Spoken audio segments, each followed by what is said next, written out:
ಇಂದಿನ ವಿಡಿಯೋ ಶಿವಸಹಸ್ರನಾಮದ 10ನೇ ಸ್ತೋತ್ರದ ಬಗ್ಗೆ. ಶಿವಸಹಸ್ರನಾಮದ 10ನೇ ಸ್ತೋತ್ರವು ಹೀಗಿದೆ. ಯೋಗಿ ಯೋಜ್ಯೋ ಮಹಾಬೀಜೋ ಮಹಾರೇತ ಮಹಾಬಲಃ ಸುವರ್ಣರೇತ ಸರ್ವಜ್ಞ ಸುಬೀಜೋ ಬೀಜವಾಹನಃ. ಈ ಸ್ತೋತ್ರದಲ್ಲಿ ಶಿವನ 9 ನಾಮಗಳಿವೆ. ಈಗ ಶಿವನ ಈ 9 ನಾಮಗಳ ಬಗ್ಗೆ ವಿವರವಾಗಿ ತಿಳಿದುಕೊಳ್ಳೋಣ. ಶಿವನ ಮೊದಲ ನಾಮವು ಹೀಗಿದೆ. ಓಂ ಯೋಗಿನೇ ನಮಃ.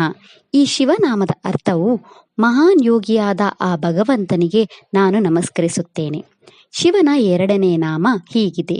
ಓಂ ಯೋಜ್ಯಾಯ ನಮಃ. ಈ ಶಿವನಾಮದ ಅರ್ಥ ಯೋಗದಿಂದ ತಲುಪಬಹುದಾದ ಆ ಭಗವಂತನಿಗೆ ನಾನು ನಮಸ್ಕರಿಸುತ್ತೇನೆ. ಶಿವನ 3ನೇ ನಾಮವು ಹೀಗಿದೆ. ಓಂ ಮಹಾಬೀಜಾಯ ನಮಃ. ಈ ಶಿವನಾಮದ ಅರ್ಥ ಎಲ್ಲದರ ಮೂಲದರವಾಗಿರುವ ಆ ಭಗವಂತನಿಗೆ ನಾನು ನಮಸ್ಕರಿಸುತ್ತೇನೆ. ಶಿವನ 4ನೇ ನಾಮವು ಹೀಗಿದೆ. ಓಂ ಮಹಾರೇತಸೇ ನಮಃ.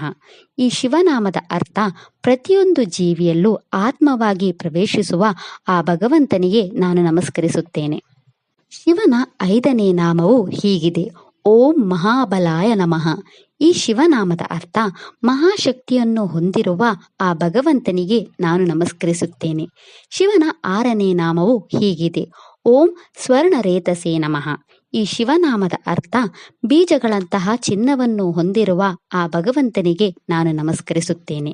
ಶಿವನ 7ನೇ ನಾಮವು ಹೀಗಿದೆ. ಓಂ ಸರ್ವಜ್ಞಾಯ ನಮಃ. ಈ ಶಿವನಾಮದ ಅರ್ಥ ಎಲ್ಲವನ್ನೂ ಬಲ್ಲ ಆ ಭಗವಂತನಿಗೆ ನಾನು ನಮಸ್ಕರಿಸುತ್ತೇನೆ. ಶಿವನ 8ನೇ ನಾಮವು ಹೀಗಿದೆ. ಓಂ ಸುಬೀಜಾಯ ನಮಃ. ಈ ಶಿವನಾಮದ ಅರ್ಥ ಒಳ್ಳೆಯ ಬೀಜವಾಗಿರುವ ಆ ಭಗವಂತನಿಗೆ ನಾನು ನಮಸ್ಕರಿಸುತ್ತೇನೆ. ಶಿವನ 9ನೇ ನಾಮವು ಹೀಗಿದೆ. ಓಂ ಬೀಜವಾಹನಾಯೇ ನಮಃ. ಈ ಶಿವನಾಮದ ಅರ್ಥ ಬೀಜದ ಮೇಲೆ ಸವಾರಿ ಮಾಡುವ ಆ ಭಗವಂತನಿಗೆ ನಾನು ನಮಸ್ಕರಿಸುತ್ತೇನೆ. ಇದಿಷ್ಟು ಶಿವನ 9 ನಾಮಗಳ ಬಗ್ಗೆ. ನಾಳೆಯ ವಿಡಿಯೋದಲ್ಲಿ ಶಿವಸಹಸ್ರನಾಮದ 11ನೇ ಸ್ತೋತ್ರದ ಬಗ್ಗೆ ತಿಳಿಯೋಣ. ಓಂ ನಮಃ ಶಿವಾಯ. ಈ ವಿಡಿಯೋ ಇಷ್ಟ ಆದರೆ ಲೈಕ್ ಮಾಡಿ, ಶೇರ್ ಮಾಡಿ ಮತ್ತು ಚಾನೆಲ್ ಸಪೋರ್ಟ್ ಮಾಡೋಕೆ ಸಬ್ಸ್ಕ್ರೈಬ್ ಮಾಡಿ. ಧನ್ಯವಾದಗಳು.